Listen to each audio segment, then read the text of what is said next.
Ένα πολύ ενδιαφέρον άρθρο με τίτλο «Προσοχή στην παρέμβαση της Ρωσίας ή άλλων χωρών στις εκλογές» έγραψε ο Σιονμέζ Κιοκτσάλ με αφορμή τις εκλογές στην Τουρκία στις 14 Μαΐου. Η άποψη του αρθρογράφου είναι ιδιαίτερα σημαντική, καθώς είναι πρέσβης επί τιμή και έχει διατελέσει διοικητής της Εθνικής Υπηρεσίας Πληροφοριών της Τουρκίας. Σημειωτέων ότι παρόμοια παρέμβαση από τις δυνάμεις που αναφέρει θα μπορούσε να γίνει και στις ελληνικές εκλογές. Το άρθρο του πρώην διοικητή της ΜΙΤ δημοσιεύτηκε αρχικά στην ιστοσελίδα Serbestiet και ακολούθησαν αναδημοσιεύσεις σε άλλους ιστότοπους όπως η σελίδα Aydınlık. Γράφει λοιπόν ο Σιονμέζ Κιοκτσάλ: αυτή η σύντομη αναφορά δείχνει ότι οι επόμενες εκλογές της 14ης Μαΐου μπορεί να αποτελέσουν στόχο κάποιων ξένων παρεμβάσεων. Είτε πρόκειται για Ρωσία είτε για άλλη χώρα, θα ήταν ωφέλιμο να διατηρήσουμε αυτή τη δυνατότητα στην ατζέντα μας. Στις 21 Μαΐου 2016, αφού ο Ντόναλντ Τραμπ ανήλθε στην εξουσία στις εκλογές στη ΣΥΠΑ τον Νοέμβριο, δύο οργισμένες ομάδες έρχονται αντιμέτωπες μπροστά στο Ισλαμικό κέντρο στην πόλη του Χιούστον της πολιτείας του Τέξας των ΗΠΑ.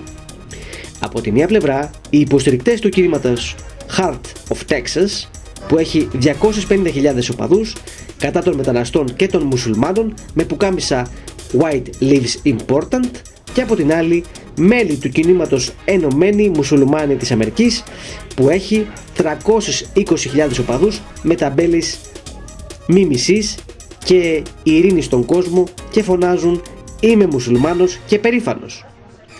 Αυτό που δεν γνωρίζουν είναι ότι πίσω από τα δύο κινήματα που βασίζονται στην πόλωση βρίσκεται ένας ρωσικός οργανισμός που ονομάζεται Internet Research Agency, με έδρα την Αγία Πετρούπολη. Κρυμμένος κάτω από αυτό το αθώο καμουφλάζ, ο ιδρυτής, ιδιοκτήτης και χρηματοδότης του Άιρα δεν είναι ξένος στον κόσμο των μυστικών υπηρεσιών, είναι ο Γεβγένι Πριγκόζιν. Για όσους ρωτούν ποιος είναι ο Πριγκόζιν, μια υπενθύμηση μπορεί να είναι χρήσιμη. Είναι το αφεντικό του μισθοφορικού στρατού Βάγνερ. Γνωρίζουμε το μισθοφορικό στρατό Βάγνερ επειδή παρενέβη στην κατάληψη της πόλης Μπαχμούτ, ισοπεδώνοντάς την για να καλύψει την αδυναμία του τακτικού ρωσικού στρατού να την καταλάβει. Ο Πριγκόζιν, το αφεντικού του διαβόητου Βάγνερ, ο οποίος υπήρξε η δύναμη κρούσεως του δόγματος του υβριδικού πολέμου που εφαρμόζει η Ρωσία στη Συρία, τη Λιβύη και πρόσφατα σε ορισμένες αφρικανικές χώρες, προσπαθεί να κάνει μια θέση για τον εαυτό του στην πολιτική με την εγκύτητα του με τον πρόεδρο Βλαντιμίρ Πούτιν. Ο Άιρα ιδρύθηκε αρχικά το 2011 ως μια βιομηχανία τρόλ που απασχολούσε 400 εργαζόμενους, χρηματοδοτούμενους από τον Πριγκόζιν για να φημώσει τους λογαριασμούς στα μέσα κοινωνικής δικτύωσης που διαμαρτύρονταν για την επανεκλογή του Πούτιν. Όταν εμφανίστηκε η επιτυχία αυτής της πρώτης εμπειρίας, ο IRA αναπτύχθηκε σε ένα εργαλείο πολιτικής που προσπάθησε να είναι αποτελεσματικό σε άλλες χώρες στόχους.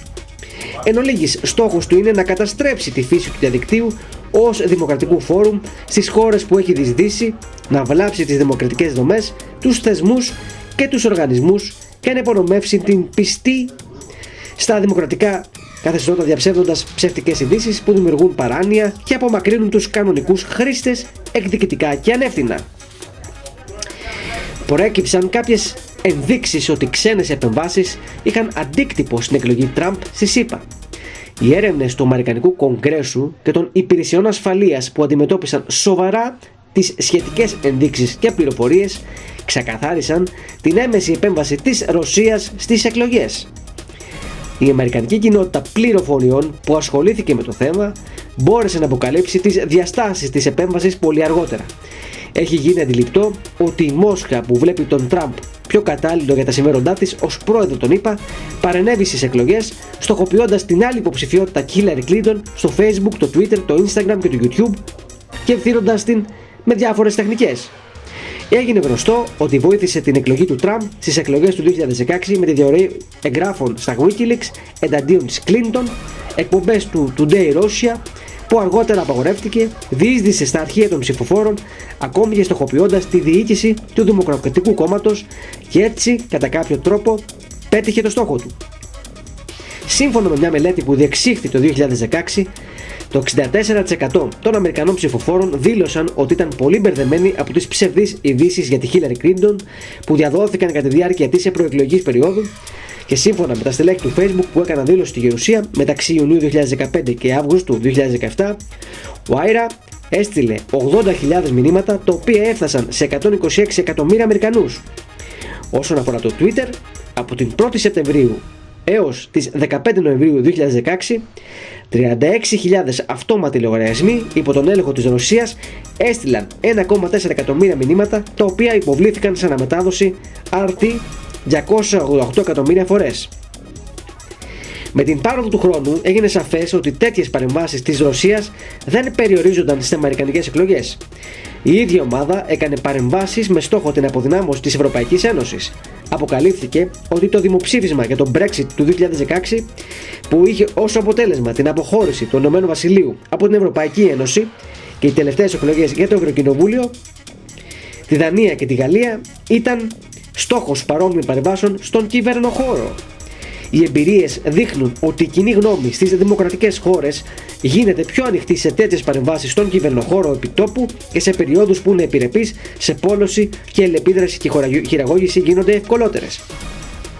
Όταν πάμε λίγο πίσω τον χρόνο, βλέπουμε ότι η ιδεολογική βάση των δραστηριοτήτων της Ρωσίας σε αυτόν τον τομέα είναι το δόγμα που φέρει το όνομά του, το οποίο κατατέθηκε σε χαρτί πριν από 10 χρόνια από τον στρατηγό Βαλέρη Γερασίμοφ, ο οποίος είναι ακόμη ο αρχηγός Γενικού Επιτελείου. Σύμφωνα με τον Γερασίμοφ, απαιτείται μια νέα προσέγγιση που να προβλέπει έμεσες και ασύμμετρες μεθόδους, εκτός από τις παραδοσιακές στρατιωτικές επεμβάσεις σε στρατιωτικούς και πολιτικούς στόχους. Αυτές οι νέες πολλαπλές μέθοδοι περιλαμβάνουν την χειραγώγηση του πολιτικού συστήματος, του χώρου και της πληροφόρησης. Ο Γερασίμοφ πιστεύει ότι είναι δυνατόν να υφαρπάξει κανείς την κυριαρχία μιας χώρας με ασύμμετρες μεθόδους. Αυτό το δόγμα στοχεύει πρωτίστως στην αποδυνάμωση των δημοκρατικών διαδικασιών στις χώρες που περιβάλλουν τη Ρωσία, συμπεριλαμβανομένου του Καυκάσου, προκειμένου να ανακτηθούν τα εδάφη που χάθηκαν με τη διάλυση της Σοβιετικής Ένωσης, να εκμεταλλευτούν τις αδυναμίες τους, να υπονομεύσουν τα αισθήματα κοινωνικής αλληλεγγύης, να ενισχύσουν τα αντιδυτικά και αντιμερικανικά αισθήματα, προωθώντας τις ευρασιατικές αξίες και τονίζοντας την ταυτότητα στις εθνοτικές ομάδες. Στην Ουκρανία η Ρωσία δεν κατάφερε να πετύχει τους στόχους της, αφού δεν κατάφερε να εμποδίσει την εκλογή Ζελένσκι το 2019, παρότι χρησιμοποίησε σκληρή και ήπια ισχύ, εξοπλίζοντας τις μειονότητες και εισβάλλοντας στην Κριμαία, και παρότι χρησιμοποίησε όλα τα εργαλεία και τη δύναμή της στην εσωτερική πολιτική αυτής της χώρας. Κάθε φορά ο Ουκρανικός λαός αρνήθηκε να δεχτεί την υποθήκευσή του και έμεσα τη ρωσική κυδαιμονία. Αντί να αποδεχτεί την ελεύθερη βούληση του λαού που δεν μπορούσε να υπερνικήσει η Ρωσία, ενεργώντας με ιστορικές υπεριαλιστικές εθνικιστικές παρορμήσεις, ξεκίνησε μια επιχείρηση εισβολής με το όνομα Ειδική Επιχείρηση στις 24 Φεβρουαρίου 2022 για να επιβάλλει τη θέλησή της μέσω βίας προκειμένου να αλλάξει το καθεστώς. Οι εξελίξεις που προέκυψαν μετά την κήρυξη του πολέμου από τη Ρωσία στην Ουκρανία σε γενικές γραμμές έχουν μετατρέψει τις σχέσεις μεταξύ του ευρωατλαντικού κόσμου και της Ρωσίας σε σύγκρουση μεταξύ δημοκρατικών αξιών και αυτοκρατορίας. Ερμηνεύεται ότι μετά από μια σύντομη περίοδο ιδεολογικής σύγκρουσης μεταξύ δημοκρατίας και κομμουνισμού, μετά τον Δεύτερο Παγκόσμιο Πόλεμο, έχει εισέλθει μια νέα περίοδος στην οποία ο αυταρχισμός αντικατέστησε τον κομμουνισμό. Ορισμένοι κύκλοι από την άλλη πιστεύουν ότι αυτή η νέα πόλωση δεν θα διαμορφωθεί σε ιδεολογική βάση όπως την περίοδο 1945-1990, αλλά στη διάκριση μεταξύ όσων συμμορφώνονται με το διεθνές δίκαιο και εκείνων που δεν συμμορφώνονται. Ανεξάρτητα από την πλευρά που το δει κανείς, ένα από τα πιο σημαντικά εργαλεία μιας τέτοιας νέας περίοδου έντασης σύγκρουσης που αρχίζει να διαμορφώνεται θα είναι αναμφίβολα ο κυβερνοχώρος. Οι πόλεμοι προπαγάνδας του παρελθόντος συνεχίστηκαν στο πλαίσιο του ραδιοφώνου της Ελεύθερης Ευρώπης, υπό τον έλεγχο της Ουάσιγκτον και του δικού μας ραδιοφώνου, υπό τον έλεγχο της Μόσχας και των παραδοσιακών έντυπων μέσων που ήταν πολύ περιορισμένα και ελεγχόμενα. Τώρα, τα διαδικτυακά μέσα ενημέρωσης και ο διαδικτυακός κόσμος που δεν αναγνωρίζουν διεθνή σύνορα και τα διαπερνούν, παρέχουν μεγάλες δυνατότητες και ευκαιρίες σε κάθε πλευρά να παρεμβεί στις εσωτερικές υποθέσεις των άλλων. Ωστόσο, θα πρέπει να ληφθεί υπόψη ότι η αλληλεπίδραση σε αυτό το τομέα έχει ασύμμετρο χαρακτήρα.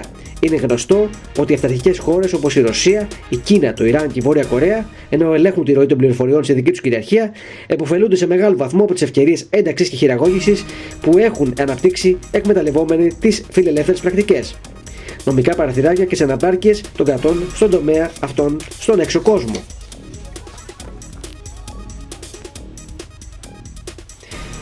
Οι κύριες τεχνικές που χρησιμοποιεί η Ρωσία για να διεισδύσει στον κυβερνοχώρο περιλαμβάνουν την παραγωγή πλαστών εγγράφων, τη στόχευση του εκλογικού συστήματος, την ενεργοποίηση και τον επηρεασμό των συζητήσεων στα μέσα ενημέρωσης με διαφημίσεις στα μέσα κοινωνικής δικτύωσης, τρόλ και ρομπότ, τη διαρροή απόρριτων πληροφοριών που έχουν υπογραφεί, την υποστήριξη του υποψηφίου που υποστηρίζουν και την απαξίωση του υποψηφίου της αντιπολίτευσης.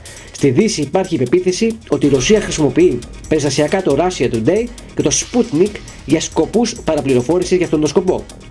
Επιπλέον, μια μελέτη αποκαλύπτει την ύπαρξη κάποιων πολιτικών κομμάτων στις δυτικές χώρες που ονομάζονται δούροι ύποι του Κρεμλίνου, ακροδεξιά, ρατσιστικά υπεραριστερά, που λαμβάνουν υποστήριξη από τη Ρωσία με διάφορους τρόπους. Ένα τέτοιο κόμμα που το ξέρουμε καλά στην Ελλάδα είναι η Χρυσή Αυγή, η Λίγκα του Βορρά και το Δημοκρατικό Κόμμα στην Ιταλία, το Ελεύθερο Κόμμα στην Αυστρία, το Κομμουνιστικό Κόμμα στην Τσεχία, το Σλοβακικό Λαϊκό Κόμμα και η Σοσιαλδημοκρατία στη Σλοβακία, το Εναλλακτικό Κόμμα στη Γερμανία, το Κόμμα Ελευθερίας στην Ολλανδία, το Βελγικό Φλαμανδικό Συμφέρον και το Εθνικό Μέτωπο στη Γαλλία.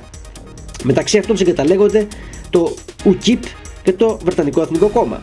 Οι ταχαίως ανεπτυσσόμενες εφαρμογές τεχνητής νοημοσύνης, Artificial Intelligence, επιτρέπουν την παραπληροφόρηση και τις ευκαιρίες χειραγώγησης να προσεγγίζουν πιο αποτελεσματικά το ευρύτερο κοινό. Οι δραστηριότητες της Κίνας. Ένα άλλο θέμα που συζητείται στην Αμερική και τη Δυτική Ευρώπη αυτές τις ημέρες είναι η διαδικτυακή δραστηριότητα της Κίνας. Δεν υπάρχουν ακόμη ουσιαστικές αποδείξεις ότι η Κίνα παρενέβη στις εκλογές στο δυτικό κόσμο όπως έκανε η Ρωσία. Ωστόσο, είναι γνωστό ότι η Κίνα κοιτάζει τον κυβερνοχώρο με πολύ ευρύτερο ορίζοντα και μακροπρόθεσμα. Ο ηγέτης Xi Jinping εισήγαγε την έννοια της δύναμης του λόγου πριν από χρόνια. Αυτό που εννοείται είναι η δημιουργία και η διάδοση ομιλιών προς όφελος και το συμφέρον του κινέζικου κράτους και η πρόληψη επιζήμιων δράσεων. Είναι γνωστό ότι τα κανάλια του κυβερνοχώρου με βάση την Κίνα δημιούργησαν και ενέτειναν τις υποψίες στη ΣΥΠΑ και την Ευρωπαϊκή Ένωση για τη δράση τους. Ιδιαίτερη προσοχή δίνεται στο κανάλι TikTok, το οποίο ανήκει στην κινέζικη εταιρεία ByteDance, που έχει προσελκύσει μεγάλο ενδιαφέρον από νέους το τελευταίο διάστημα και έχει περισσότερους από 1 δισεκατομμύριο χρήστες. Εκτός από την ανακατεύθυνση, είναι από τις πιο σημαντικές εξελίξεις των τελευταίων ημερών ότι έχει απαγορευτεί πλήρως σε ορισμένες χώρες λόγω της ανησυχίας ότι βοηθά στην απορρόφηση προσωπικών πληροφοριών και σε ορισμένες χώρες η απαγόρευση των λήψεων TikTok σε κινητά τηλεφώνα των κρατικών διοικητών και υπαλλήλων. Αυτή η σύντομη αναφορά δείχνει ότι οι επικείμενες εκλογές της 14ης Μαΐου ενδέχεται να αποτελέσουν επίσης στόχο κάποιων ξένων παρεμβάσεων και είτε πρόκειται για τη Ρωσία είτε για άλλη χώρα, θα ήταν ωφέλιμο να διατηρήσουμε αυτήν την πιθανή δυνατότητα παρέμβασης στην ατζέντα μας. Αυτό που κάνει το θέμα ακόμα πιο σημαντικό είναι ότι η εξωτερική πολιτική έχει γίνει το κύριο στοιχείο της εσωτερικής πολιτικής τα τελευταία χρόνια. Αυτή η κατάσταση καθιστά τις εκλογές εξαιρετικά σημαντικές όχι μόνο για εμάς τους πολίτες, αλλά και για τις ξένες χώρες. Στις εκλογές που διεξήχθησαν στη λεγόμενη παλιά Τουρκία, οι Τούρκοι ψηφοφόροι καθόρισαν ελεύθερα τη μοίρα τους όσον αφορά τον τρόπο διακυβέρνησης της χώρας, μόνο σύμφωνα με τη δική τους επιδίωξη ευημερίας και την κατανόηση της δημοκρατίας. Στη νέα Τουρκία που ζούμε, το νομικό πλαίσιο και οι πρακτικές δεν είναι πλέον τα ίδια. Επιπλέον, οι διεθνείς συνθήκες έχουν αλλάξει πολύ. Στις επερχόμενες εκλογές θα πρέπει να επιλέξουμε την κατεύθυνση προς την οποία θα οδηγήσουν συνολικά τη χώρα μας οι διαβλεκόμενοι ιστορική και εξωτερική πολιτική. Αυτό που θα επηρεάσει τη βούληση των Τούρκων ψηφοφόρων δεν είναι ο παραδοσιακός τρόπος άσκησης προεκλογικής εκστρατείας, όπως επισκέψεις, ομιλίες, δηλώσεις, άρθρα, παρεμβάσεις, προεκλογικά προγράμματα κλπ. Αυτά είναι πλέον ξεπερασμένα. Υπό αυτή την έννοια, είναι απαραίτητο να προβλεφθεί ότι ο κίνδυνος επηρεασμού της γνώμης των ψηφοφόρων θα προέρχεται από τον πραγματικό κόσμο του κυβερνοχώρου και ότι από τις προαναφερθήσεις παραδοσιακές και όχι από τις προαναφερθήσεις παραδοσιακές μεθόδους. Πρέπει να υποθέσουμε ότι οι ξένες δυνάμεις που θέλουν να επηρεάσουν την απόφαση του ψηφοφόρου να ψηφίσει και ότι η ψήφος που θα χρησιμοποιηθεί θα οδηγήσει σε πολιτικές που θα είναι προς το συμφέρον τους. Μπορούν να χρησιμοποιήσουν κάθε είδους ύπουλες μεθόδους που παρέχονται από τεχνολογίες στον κυβερνοχώρο. Όταν παρουσιαστεί αυτή η πιθανότητα, πρέπει να γνωρίζουμε ότι θα σημαίνει παραβίαση του κυριαρχικού μας δικαιώματος και παρέμβαση στις εσωτερικές μας υποθέσεις. Αυτά γράφει ο πρώην διοικητής της ΜΙΤ, πρέσβης επιτιμή Σονμέζ Κιοξάλ, στην ιστοσελίδα Serbest.net, και αξίζει να δώσουμε βάση στα λεγόμενά του, καθότι αναφέρει κάποια ακροδεξιά μορφώματα, τα οποία έχουμε δει τη δράση τους και στην Ελλάδα, και αναφέρεται συγκεκριμένα στις τουρκικές εκλογές ότι μπορεί να υπάρχει πιθανή παρέμβαση από τη Ρωσία, ενώ εμπλέκει και τον παράγοντα Κίνα.